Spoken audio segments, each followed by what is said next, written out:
Сәлеметсіздер ме? Мен сіздерге бүгін Инстаграмда немесе Фейсбукта таргетинг жасауды үйретемін. Бұл жерлерде таргетинг жасау үшін сізде ең алдымен Facebook аккаунтыңызда страница болу керек. Егер страницаңыз болмаса, онда бірінші оны создавать етуіміз керек.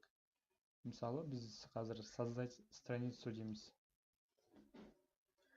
Бұл жерде екі зат беріледі. Бұл компания или бренд, немесе сообщество или публичная личность. Біз бұл жерде компания или брендті таңдауымыз керек. Начать.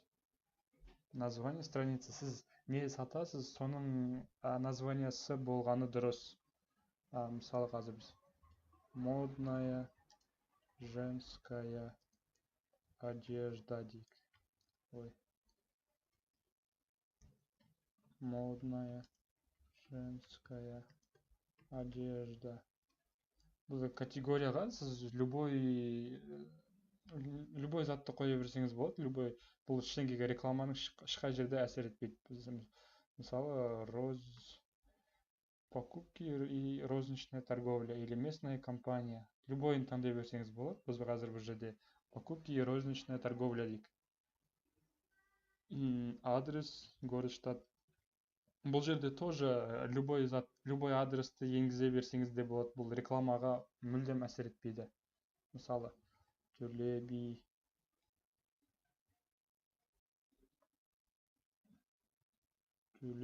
мысалы 123 дейік. Город или штатқа қай қаланікі екен. Мысалы, Алма-Ата таңдауымыз керек. Продолжить дейміз. Бұл жерде көріп тұрғандарыңыздай индекс номер телефона деген бар. Бұл жерде не обязательно. Добавьте фото профиля. Реклама істеу үшін фотоны обязательно загрузить ету керек. Сол үшін біз загрузить фото профиля дейміз. Мен алдын ала фото дайындап қойғам, соны қоя салайық. Мысалы мынаны.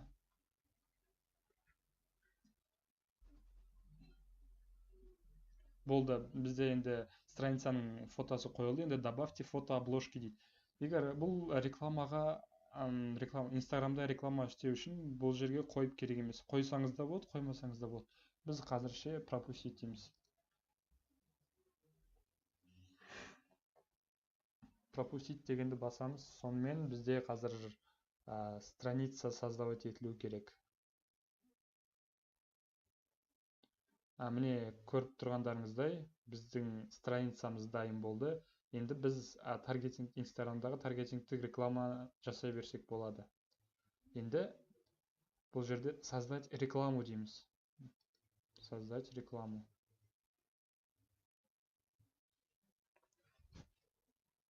Бұл бөлім Ads Manager деп аталады. Ads Manager'да сіз рекламаны осы беттен бастайсыз. Ең бірінші таргетинг жасағандағы ең бірінші зат цельді таңдауымыз керек. Укажите цель продвижения дейді. Бізде узнаваемость деген бар, лиды и конверсия деген бар. Бұл жерде узнаваемость бренда и охват деп тұр. Бұл бізге керек емес. Бұл үлкен қалалық, мысалы Алматы бойынша, Қазақстан бойынша үлкен бір іс-шаралар өтетін болса, сондай заттарды рекламировать етуге керек болады. Ал бұл конверсияда конверсии, продажи товаров из каталога, посещение точек дейді. Бұл біраз продвинутый уровеньдағы таргетологтарға керек, себебі бұнда кодпен жұмыс істейді адамдар. Кодты қойып сайтқа солай. Ең новичоктарға ең керегі бұл лиды. Лидидің ішінде трафик, вовлеченность, установка приложений, просмотр видео, генерация лидов, сообщения деп осындай түрлері бар. Ең кең тараған түрі, көп қолданылатын, ол трафик пен генерация лидов. Генерация лидов дегенде Инстаграмда подробнее басқан кезде кей кездері атыңыз бен нөміріңіз автоматически шығып тұрады. Оны адам шыққаннан кейін окей деп жіберген кезде реклама жіберушіге сіздің атыңыз бен нөміріңіз түседі. Бұл осы зат. Ал егер сіз клиентті сайтқа, Инстаграмға немесе WhatsAppқа перенаправить еткіңіз келсе, трафик дегенді таңдауыңыз керек. Біз қазір трафик таңдаймыз. Трафик. Бұл жерде название компании дейді. Біз бұл жерде любой таңдай берсеңіз болады, любой зат жаза берсеңіз болады. Бұл рекламада көрінбейді, только сізге ғана көрінетін болады. Жаңағы біздің страницаның атын жазсақ болады. Модная женская. Вот. Енді продолжить дейміз. Бұл жерге тиіспей қойыңыздар. Жалпы былай қысқаша айта кетсем, например, создать сплит тест деген сіз бір аудиторияға бір өзіңіз мысалы 25 пен 35 деп аудиторияны таңдасаңыз, 3-4 түрлі реклама жіберуіңізге болады. Бір сол 25 пен 30 жас аралығындағы. Сонда ең тиімді реклама қайсысы екенін көрсеңіз болады. Сосын тест біткеннен кейін тек қана сол объявленияны ары қарай қолдана бересіз. Ал егер былай да болады, бір объявленияны 2-3 немесе одан да көп аудиторияға жібере аласыз. Мысалы, текст пен фотоны бір текст бір фото болсын реклама. Оны сіз 18 пен 24-тің арасында, 25 пен 30-дың, 30 пен 35, 35 пен 40-қа деп жіберсеңіз болады бір рекламаны. Сонда ең реклама қайсы аудиторияда эффективный екенін көре аласыз. Енді продолжить дейміз. Егер сплит тестті қосқыңыз келсе, осыны басасыз. Пока бізге керек емес, сол үшін аламыз. Продолжить.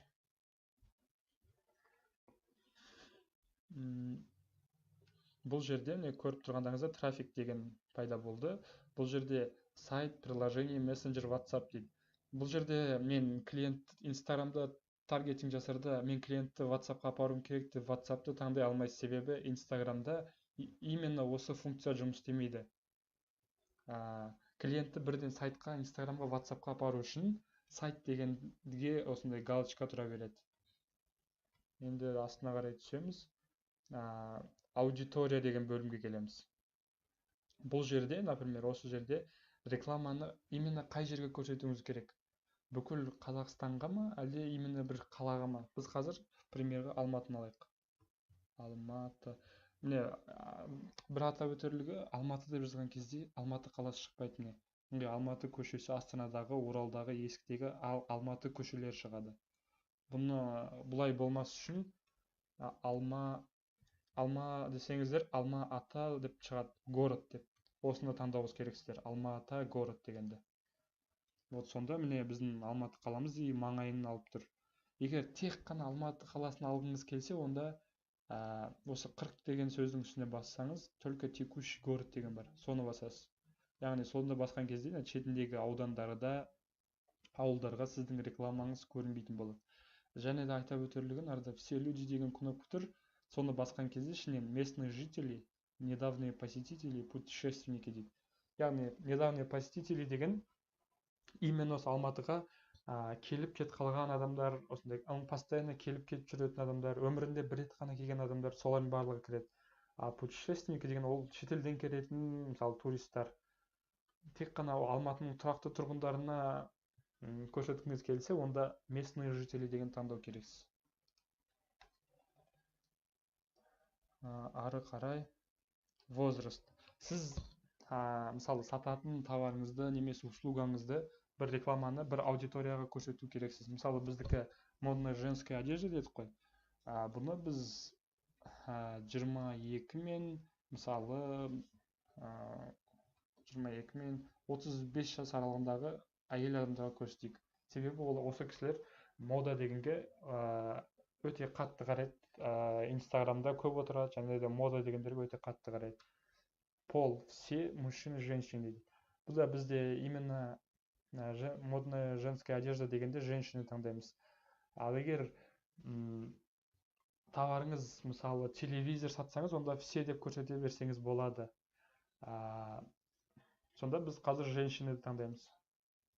Языки біздің Қазақстанда русский мен казахский. Неге осы екеуі? Себебі біздің халық осы екі тілде сөйлейді. Ал егер языкиді жазбасаңыз, например, Инстаграмы английский версияда тұрғандар бар, немесе басқа Индиядан келген адамдар бар, сіз оларға көрсетесіз. Сізге олар ешқандай пайда алып келмейді, сол үшін тілді русский мен казахский деп таңдаған дұрыс. мысалы английский, мысалы индийский дегендер жоқ болатын болса, онда ол екеуіне көрінбейді деген сөз. Только вот русский мен казахскийларға ғана көрінетін болады. Келесі ол детальный таргетинг. Именно осы 25 пен 35 аралығындағы бүкіл адамға емес, именно сіздің киімді сатып алады ау деген адамға көрсету үшін детальный таргетингті интерестарын жазу керекпіз. Например, біз жаңа аты айтып кеткенде модная женская одежда дедік қой. Значит, модаға қарайтын әйелдер біздің вот целевая аудиториямыз, киімді сатып алатын адамдар. Сол үшін біз мода десек, интерестар шығады. Высокая уличная мода дейді, мысалы уличная моданы таңдайық.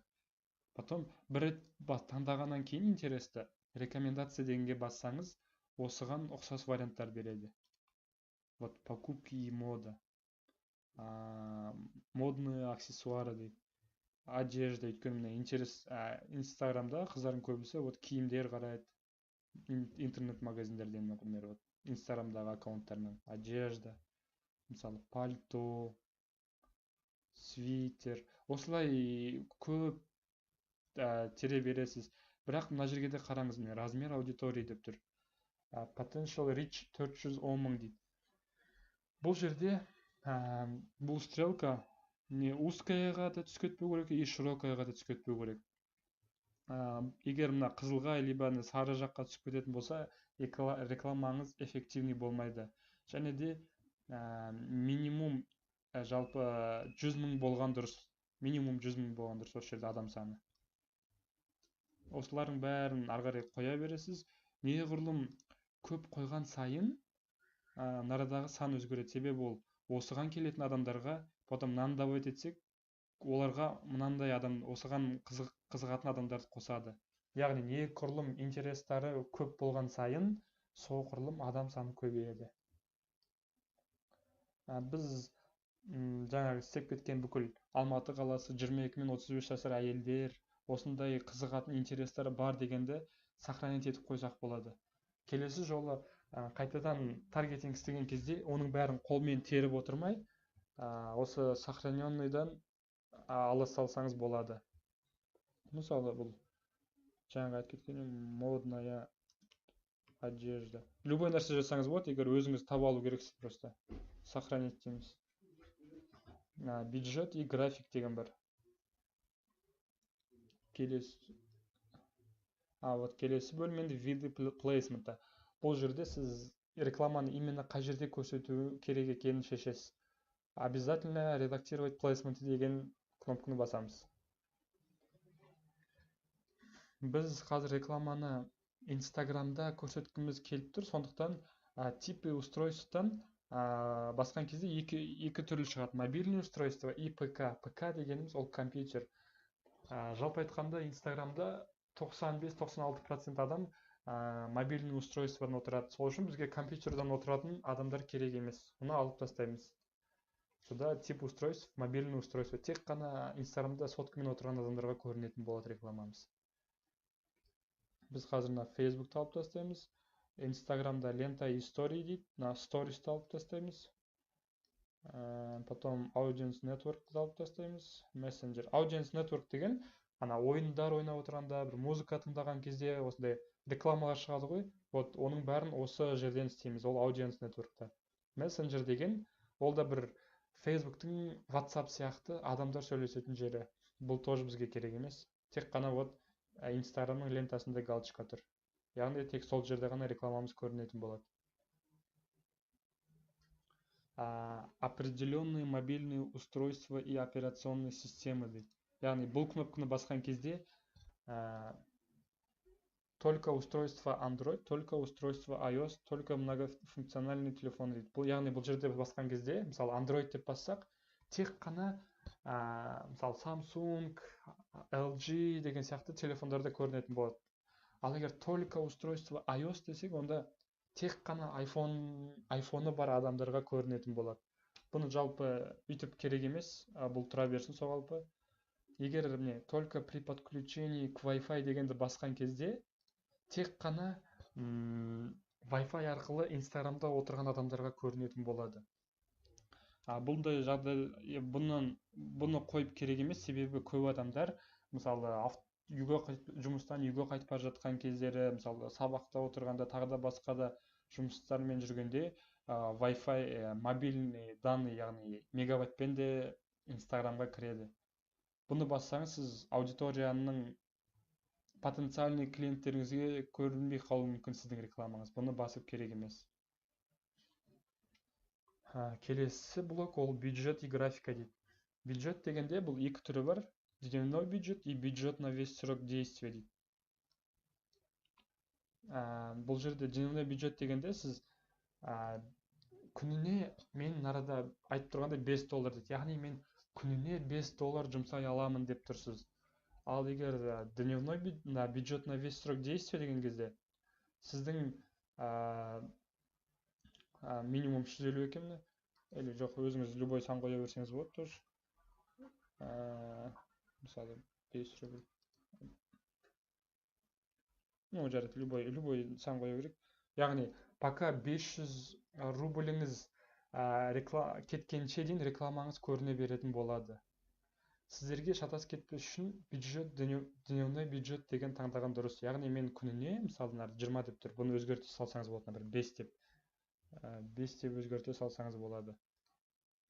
Яғни мен күніне $5 жұмсай аламын деген сөз. Потом расписание деп тұр міне.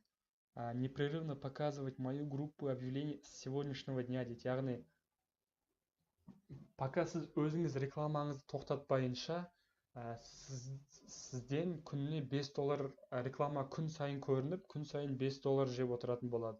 Пока сіз өзіңіз реклама тоқтатпайынша. Ал егер установить даты начала и окончания деген кезде, сіз айтасыз, бүгінгі күннен бастап, нардан қараңыздар ме, 15-12 айдың 2018 дейді. Бұл окончанияда автоматически бір айға алдыға лақтырып тастайтын болады. Оны артқа қарай шегінесте, мысалы біз 15 декабрь, 17 декабрьға дейін көрсетеміз деп айтамыз, например, 2 күн. Сонда міне 15-нен 17-сіне дейін уақыты ақшасы $5 күніне деп тұр. Яғни 2 күннің ішінде біз $10 жұмсаймыз. Срок показа вашей рекламы 2 дня. Вы не потратите больше 10 рублей, $10 дейді. Яғни біз максимум $10 жұмсаймыз. Болды. Енді осыдан кейін продолжить деген кнопканы басамыз.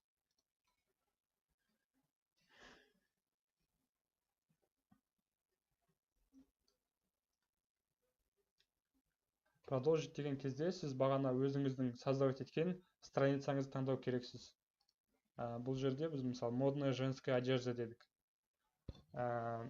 Бұл жерге осы страницаға создавать еткен Instagram аккаунтымызды привязывать етіп тастасақ болады. Сонда Instagramда реклама Facebooktағы страницада емес, именно сіздің Instagram аккаунтыңыздан екені көрініп тұрады. Бұны добавить етсеңіз де болады, етпесеңіз де болады. Ол өзіңізге байланысты. Бұл жерде форматта кольцевая галерея, одно изображение, одно видео, слайд-шоу, подборка дейді. Бұлардың ішіндегісінің ішінен ең эффективный ол одно изображение мен одно видео. Жалпы желательно видео салған дұрыс, себебі адамдар видеодан көп көп заявка қалдырады. Өйткені ол информацияны көп жеткізуге болады видео арқылы. Ал егер видео істеуге былай шамаңыз келмесе, істей алмасаңыз, одно изображение деп таңдауға болады. Вот, нарада изображение. Егер сіз бұрында таргетинг істеген болсаңыз, галереяны басып, ішінен фотолар таңдауға болады. Ал егер бесплатный сток дегендер бар, потом загрузите изображение деген бар. Сіз бұл жерде загрузить изображение деп компьютеріңізден картинканы лақтырасыз осы жерге. Вот, рекомендуемый параметры деген жер бар. Бұл жерде айтады, Инстаграмдағы фотоның объемы 1080-де 1080 болсын дейді. Сіз егер мысалы Инстаграмға фото лақтырғыңыз келсе, оның мысалы фотоның бетіне суреттер қойғыңыз келсе, текст жазғыңыз келсе, Canva деген сайтты қолдансаңыз болады. Немесе соткада мобильный версияда Canva деген приложение бар, соны қолдансаңыз болады. Бұл несімен жақсы? Бұнда создать дизайн деген кезде осындай меню шығады. Менюдің ішінде айтады не? Публикация в Instagram 1080-де 1080 пиксель дейді. Бізде надо рекомендуемый размер тоже 1080-де 1080 дейді. Яғни именно Инстаграмға келетін фотоны істей аласыз бұл жерден. Қазір мысалы бір фото істейік бұл жерде. Бізге таза листті беріп тұр бұл жерде. Қазір бұған фотоны қоямыз да бетіне текст жазамыз. Бұл Инстаграмға, таргетингқа осындай объемда фото салатын боламыз. Біз бірінші загрузить изображение дейміз. Сіздер загрузить изображение деп компьютерден лақтырсаңыздар бұл жерге, мен алдын ала енгіз қойған болатын. Мен бұлай бас салам. Бұлай қоямыз да. Бұлай тартамыз. Вот. Біздің фотомызға қазір таргетингта осы аумақ көрінетін болады. Именно осы бөлімі. Оның бетіне текст қойымызға болады. Мысалы, ол текст деген бетін басамыз. Мысалы, любой біреуін таңдасаңыз болады. Мысалы, скидка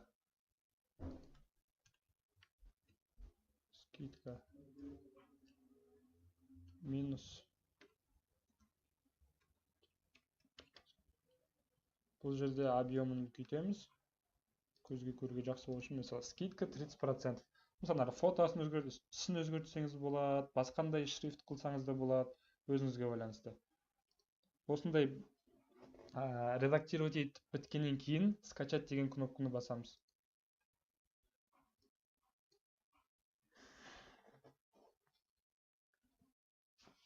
Вот, скачать еттік. Любой ат бере саламыз бұған. Сохранить дейміз. Вот, скачивать етілді.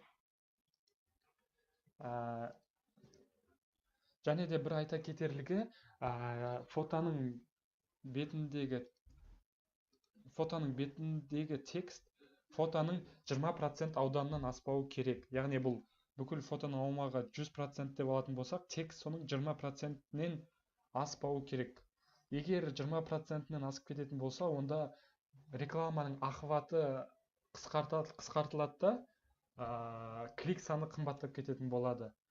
Біз бұны текст оверлей деген бар Facebook'та, сонымен тексере аламыз.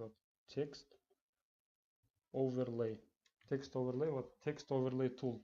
Яғни жаңа айтып кеткеніміздей, біздің фотодағы текстіміз фотоның 20% көлемінен асып тұрма екен, әлде нормальный екен, соны көреміз. Четіне жазылып тұр.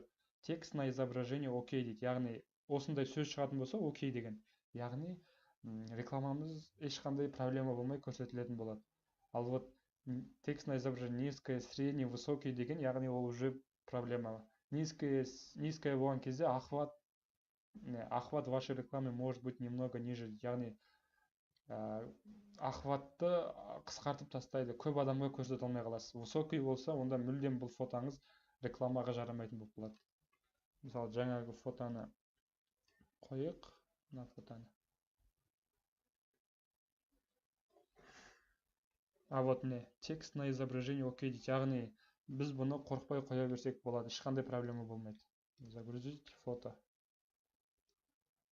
Мынаны қоямыз, скидка 30% дегенде.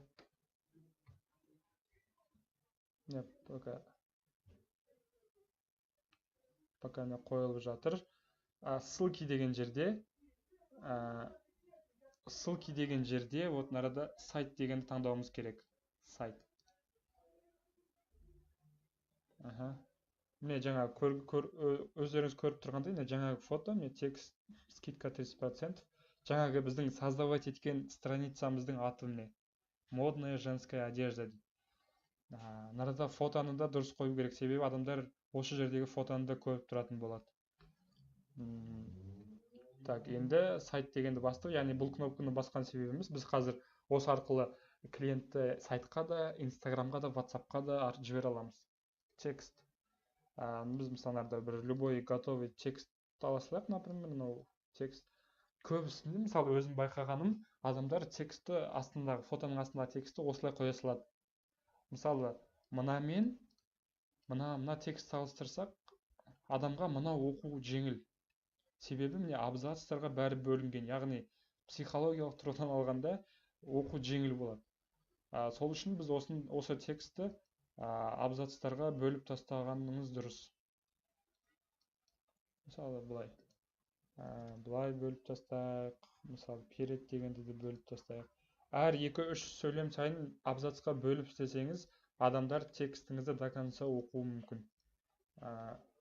Енді текстті бұл жерге қоямыз. Мысалы біз қазір қойғанда Word-та редактировать етіп, бізге мынандай пробелдар бәрі көрініп тұр, астында абзацтар. Біз егер қазір реклама жасайтын болсақ, Facebook автоматически мына абзацтар бәрін осылай алып тастап, адамдарға осылай көрінетін болады. Бұл проблемадан қашу үшін Телеграмда специальный бот бар. Телеграмда міне Text for Insta bot деген бот бар. Яғни біз болған жаңағы абзац бәрі қойылған готовый текстті жібереміз. Ол 1 секундтан кейін бізге сразу текст жібереді. Вроде бір қарасаң іштен көз көрмеген, бірақ бұл бот Телеграмдағы автоматически арасында кодтар қоятын араға. Яғни біз бұны копировать етіп мына текст деген жерге қоятын болсақ, даже қазір подтвердить етіп реклама істегенде адамдар осы абзацтармен адамға көрінетін болады. Ешқандай проблема болмайды, текстіміз бәрі әдемі көрінетін болады. Енді URL сайты.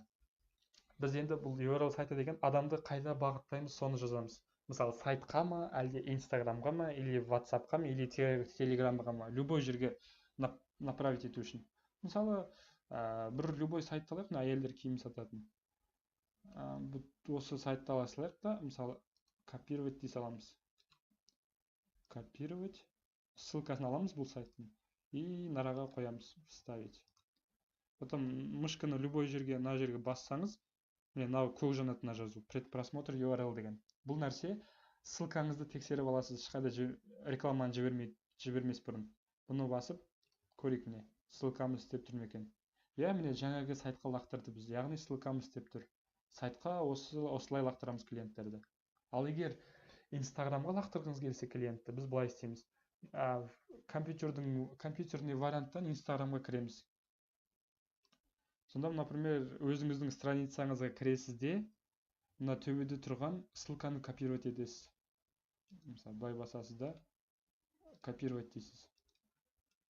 Мынаны өшіресіз де, Инстаграмға қою үшін, Инстаграмдықын қою үшін мынаны басасыз да. Инстаграмның ссылкасы тұрады. Инстаграм, слэш, аты тұрады, тағы да слэш. Мына кнопканы басамыз, предпросмотр URL, тексерейік істеп тұр ма екен ссылкамыз. Вот міне тура осы страницаға лақтырды бізді, өзіміздің осыған, яғни біздің Инстаграмға лақтыратын ссылкамыз тоже істеп тұр. Енді WhatsAppқа лақтырамыз. WhatsAppқа адамды лақтыру үшін прямой былай жасаймыз.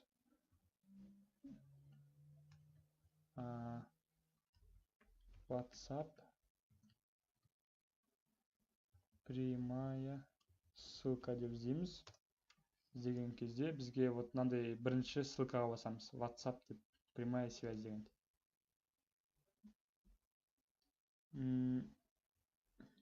Бұл жерде егер адам WhatsAppқа өткізіп, именно сіздің WhatsAppыңызға түссін десеңіз, мына кодты тересіз. Бірінші тұрған, міне правильно деп тұрған, осы вариант аласыз да копировать дейсіз.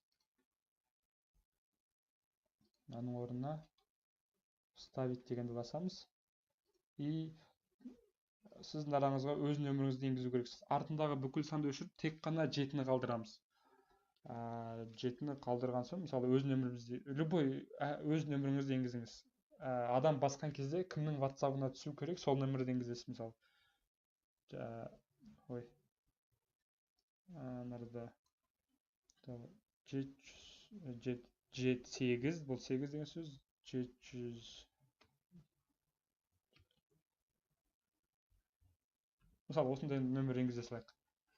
Енді предпросмотр URL деген кезде адамды сразу WhatsApp-қа осылай лақтыратын болады.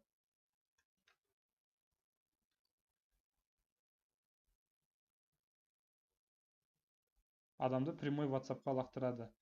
Ал егер кей жағдайда адамды WhatsApp өзіңіз, например, сізде WhatsApp подробнее деген басқан кезде кейбір кезде готовый текст дайын тұрады адамда. Ешқандай сөзді енгізбей готовый текстті отправить ете саламыз. Оны істеу үшін астына түсеміз.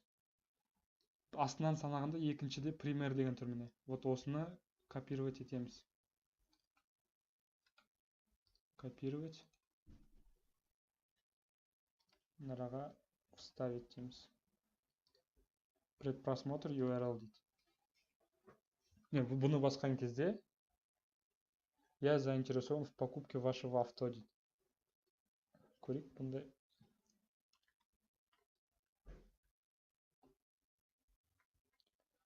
Бұндай нөмір существует етпейді ғой. Яғни бұндай міне көріп тұрғандарыңыздай бұл ссылканы копировать етіп сөздерін өзгерте аламыз қазір. Осы любой жерге қоямыз да. Адам кіргенде жаңағы я заинтересован в покупке вашего авто деп текст дайын тұрды ғой. Именно сол текстті мына текстті біз өзгерте аламыз. Яғни адам кіргенде готовый текст тұрады, и соны отправить ете салатын тексті. Оны біз осылай кіреміз де я деп тұрын алып тастаймыз. Мен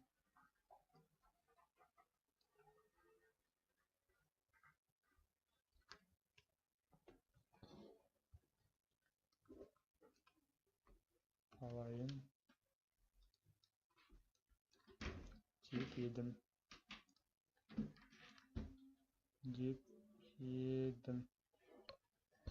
Так. Қалған удалить етсеміз, өзіңіз көріп тұрғандай арада мен деген сөзден кейін процентпен 20 деген сан тұр. Көйлектен кейін процентпен 20 деген сан тұр. Бұл Instagram үшін пробел деген сөз. Бұл сондай специальный код, или мысалы ары қарай жалғастырғыңыз келсе, ары қарай мысалы процент қойсыз да 20 дейсіз де келесі сөз жазасыз. Яғни бұл пробел деген сөзді мағынаны білдіреді. Мына жерде нөмірді удалить етіп 7-ге дейін өз нөміріңізді қойсаңыз болады.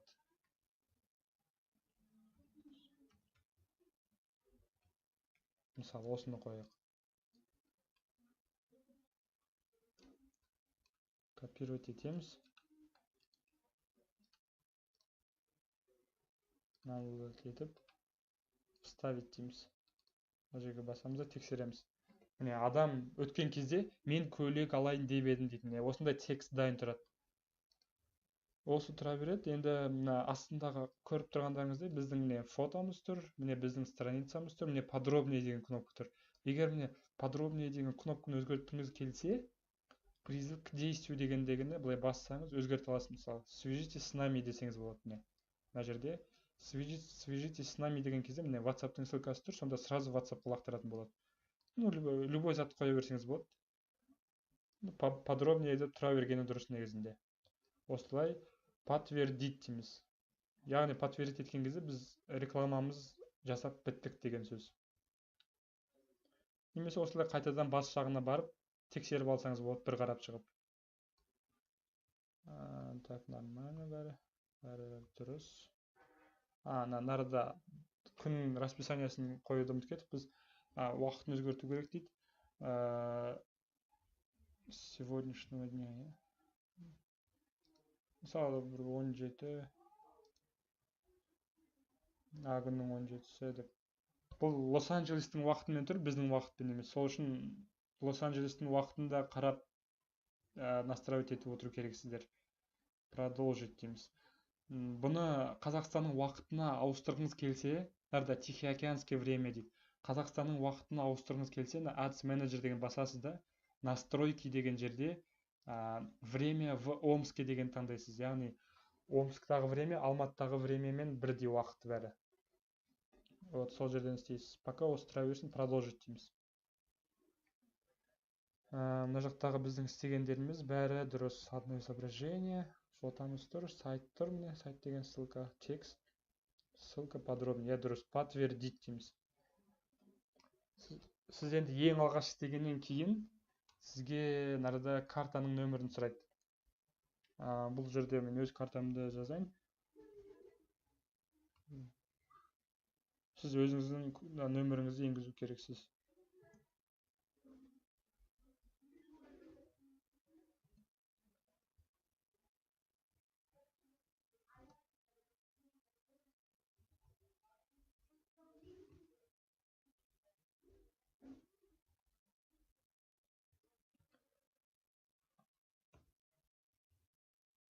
Вот осыны істеп біткеннен кейін продолжить дейміз.